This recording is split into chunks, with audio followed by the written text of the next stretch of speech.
कोकणातील प्रत्येक अपडेट जाणून घेण्यासाठी आजच माझे कोकणच्या सोशल मीडिया प्लॅटफॉर्मला लाईक, फॉलो आणि सबस्क्राईब करा. एक थोड्या अल्पमताने पडला पण फक्त तो बालेकिल्ला झाला. इथल्या आता लोकांची एक तर चंडीला घोसाळा भाग आहे, तिथे एक आहे तर एक तर ती त्यांची बहुत प्रलंबित आहे त्याची MIDC चंडीला भागामध्ये आणि एक 26 गाव पाणी योजना. तर या दोन महत्वाच्या गोष्टींकडे आता तुम्ही आगामी काळात काय लोकांना आश्वासन द्याल? बघा 26 गाव पाणी योजनेचं जे आहे ते आपण काम अलॉटमेंट करून कॉन्ट्रॅक्टरला काम दिलं. केंद्राकडनं त्याला निधी उपलब्ध टायमात न झाल्यामुळे आज पाईप येऊन पडलेत, पण त्याला बाकीचा निधी उपलब्ध नाही. म्हणजे माझ्या जिथलं असं नाही आहे, उभ्या महाराष्ट्रामध्ये या देशामध्ये जलजीवन मिशनचं काम थांबलं आहे. कारण मला असं वाटतं या बजेट आता केंद्राचं बजेट संपलं आहे, राज्याचं बजेट 23ला आहे, त्याला विशेष तरतूद करून, कारण ते 70-30चं काम आहे, त्याच्यामुळे ते जलद गतीने होईल. कारण 26 गाव योजनेला बळ देणं आणि खरं तर त्यांना शेवटच्या माणसावर पाणी देणं आपलं काम निश्चित आहे. मध्ये थांबलं असतं तर लोकांना नक्की त्या ठिकाणी पाईप सगळे पडले, त्यामुळे लोक शाब्दिक निश्चित आहेत. पलीकडच्या घोसाळा भागामध्ये जे प्रेम आपण लोकांना दिले त्याची उत्तरही महिंदवी नक्की करेल. जसं मी मुरुड तालुक्यामध्ये पहिलं काम केलं, तिथल्या ग्रामीण विकासाला चालना देण्यासाठी जी काय कामं असतील ती निश्चित मी कामं करणार. कारण बरीचशी लोक मुंबईला राहणारी आहेत, नोकरीनिमित्ताने सणानिमित्ताने गावाकडे येतात. पण एकंदर गावाचं स्वरूप बघितलं तर अजूनही आपण खूप पाठी आहोत. मला असं वाटतं येणाऱ्या काळामध्ये सरकारच्या माध्यमातून विशेष बाब निधी देऊन त्यांना गावाचा सर्वांगीण विकास करण्यासाठी जो थांबला आहे त्याला चालण्यासाठी मी नक्की प्रयत्न करेन. कारण लोक आशावादी आहेत. कारण मी एक दौऱ्यामध्ये बघितलं की लोकांनी मला प्रेम दिला आणि ती सीट निवडून दिली आहे.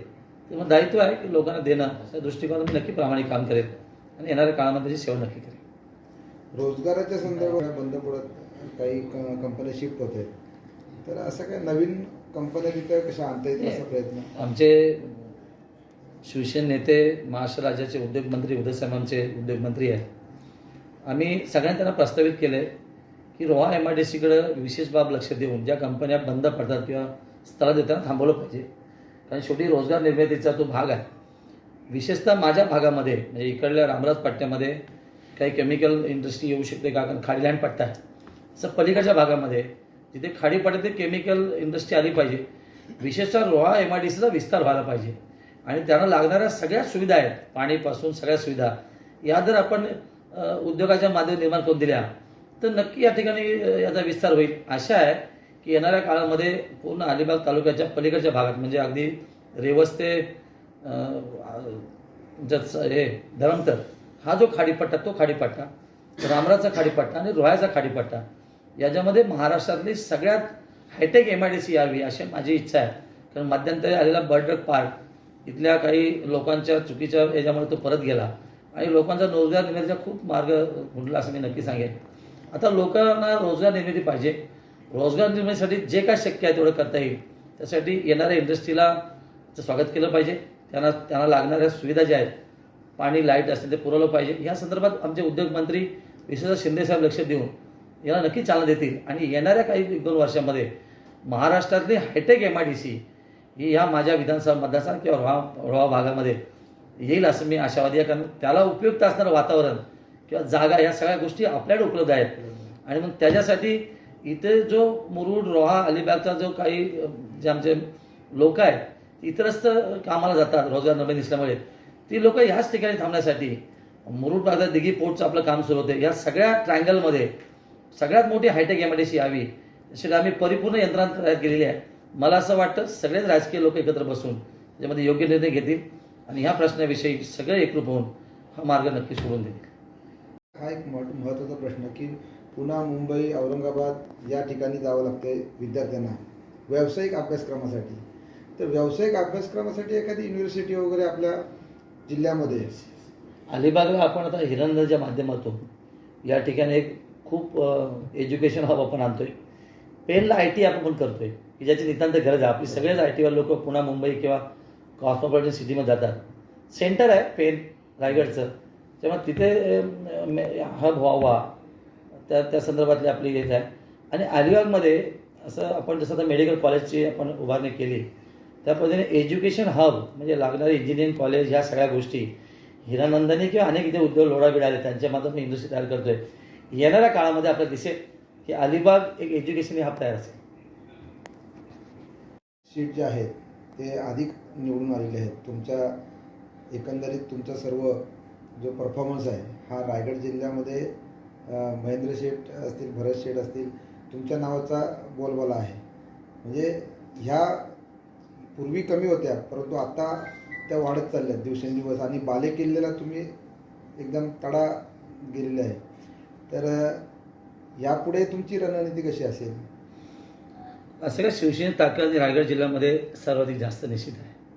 कारण बऱ्याचशाच्या रूपाने आमचे मंत्री आहेत, पलीकडे साईडला महेंद्र थोरांचे आमदार आहेत, मी इकडे आमदार आहे. ट्रायंगलमध्ये असल्या कारण जिल्ह्यावरती पकड निश्चित आहे. अनेक विकास कामांच्या माध्यमातून आम्ही गावोगावात पोचलेले आहोत. सगळ्या आदरणीय शिंदेसाहेबांच्या कृपा आशीर्वादाने शिंदेसाहेब मुख्यमंत्री असताना अनेक योजना खेडेगावामध्ये आपण राबवण्याचा प्रयत्न केला आहे, ते सक्सेस झाले आहेत. तर शासनाच्या अनेक योजना आहेत, लाडकी बहीणपासूनचा फायदा तर नक्कीच झाला. पण शिंदेसाहेबांचं एकंदर नावास्वरूपात जे लोकांनी स्वीकारलं आहे त्याच्यामुळे आम्हाला त्याची नक्की मदत झाली. आणि बरेचसे कार्य काम, माझ्या थोडंसं काम, माझे काम, विशेषतः लोकांमध्ये राहून लोकांच्या समस्या जाणून लोकांना न्याय देणं ही जी का आमची भूमिका आहे, त्या अनुषंगाने आत्ताच्या झालेल्या जिल्हा परिषद निवडणुकीमध्ये आम्हाला सर्वाधिक सीट मिळाल्या आणि खरंच दिग्गज लोकांचा पराभव पण झालेला आहे. त्याच्यामुळे मला असं वाटतं बोलबाला आमचाच आहे आणि महायुती धर्म पाळून उद्या काय जो निर्णय होईल ते होईल. पण त्याच्यामध्ये लोकांनी आम्हाला पहिली पसंती दिली आहे, त्याच्यामुळे अशाच निर्णय पुढे होईल. निवडणुकीच्या संदर्भात आता तळागाळामध्ये फक्त आता विशेष करून आमच्या रोहा तालुक्यामध्ये आणि इतर तालुक्यांमध्ये सुद्धा महेंद्र दळवी यांचंच नाव घेतलं जातं. तळागाळातल्या शेवटच्या माणसापर्यंत महेंद्र दळवींचे नाव होतं. म्हणजे अशी चर्चा आहे की दळवी साहेबांनी खासदारकी लढवावी तरी पण तो येऊ शकतो, असं म्हणजे लोक असे म्हणतात. नाही, एवढा त्याबद्दल तुमचं काय म्हणत आहे? एवढा मोठा नाही आहे. दुसऱ्यांदा लोकांनी मला आमदार केले. अजूनही माझ्या विधानसभा मतदार लोकांची सेवा करायची संधी जनता मला देईल.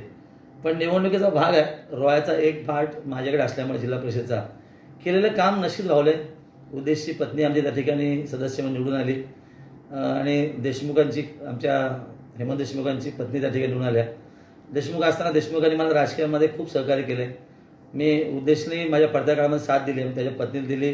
देशमुख पत्नी दोघे निवडून आल्याचा आनंद निश्चित आहे. पण तळागाळात मी नेहमीच असतो, सुखदुःखात नेहमीच असतो. खासदारकी आपला विषय नाही आहे, कारण खासदारकी लढणं काही एवढं सोपं काम नाही आहे. पण विधानसभा तर आणखी नक्की लढणार मी त्याच्या दृष्टिकोनातून आणि लोकांची सेवा करणार. लोकांमध्ये कसं आहे, सगळ्या कबड्डी, क्रिकेट, बैलगाडी जे खेळ आहेत किंवा सण असेल किंवा एखादं दुःखद निधन झालं किंवा एखादा अभिनंदन करायचं तर आम्ही पोचतो त्या ठिकाणी आणि सर्वसामान्यामध्ये राहून त्याची सेवा करणं आपलं काम आहे. आणि लोकांना आवडतं. महेंद्र शेठ एक वेगळा शेठ आहे, भरत शेठ वेगळा शेठ आहे. त्यामुळे श्रीमंत जरी नसलो तरी मनाने श्रीमंत आहोत. त्याच्यामुळे शेठ ही पदवी आम्हाला लाभलेली आहे. त्याच्यामुळे आनंद वाटतो लोकांमध्ये काम करताना, लोकांची सेवा करताना. विशेषतः प्रसंगांती धावून जाणं हे आमचं काम आहे. त्याच्यामुळे प्रत्येक लोक आपले नाव घेतात, सार्थ अभिमान निश्चित आहे. आणि ह्याच्या पाठी शक्ती आमच्या शिंदेसाहेबांची आहे. शिंदेसाहेब आम्हाला नेहमीच बळ देतात राजकारणामध्ये, समाजकारणामध्ये आणि ते खऱ्या त्याने उपयुक्त ठरतं. त्यामुळे आत्ता ह्याही निवडणुकीमध्ये त्याचा फायदा निश्चित झाला आहे आणि येणाऱ्या निवडणुकीमध्ये देखील नक्की फायदा झाला. आमदार